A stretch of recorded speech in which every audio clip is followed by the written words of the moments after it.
General Bipin Rawat का देहांत होने के बाद कल दीपरा मोथा की तरफ से कोई भी तरीके से कोई सेलिब्रेशन का प्रोग्राम हमें नहीं करना चाहिए।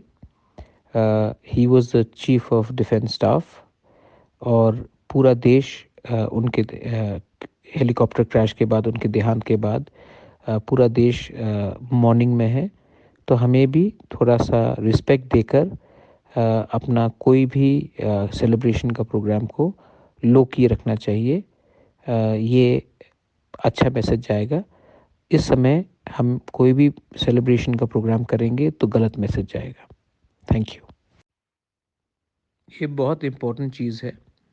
जब भी कोई सेना का चीफ या कोई भी हमारा यूनिफॉर्म्ड पर्सनल को इतने ख़राब तरीके से, जो अनफॉर्चुनेट हेलीकॉप्टर के बाद उनका देहांत हुआ है, तो कोई भी पहले का सेलिब्रेशन का प्रोग्राम हो या कोई भी फंक्शन हो, उसको एक दिन के लिए हमें टालना चाहिए।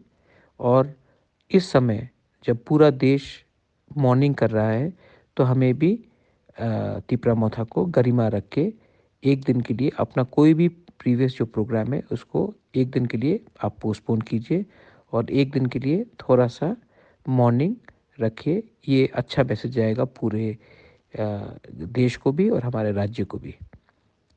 एक दिन के लिए हम लोग सब मॉर्निंग रखेंगे फॉर जनरल बिपिन रावत। बेल आई नो हम बाई। Thank you.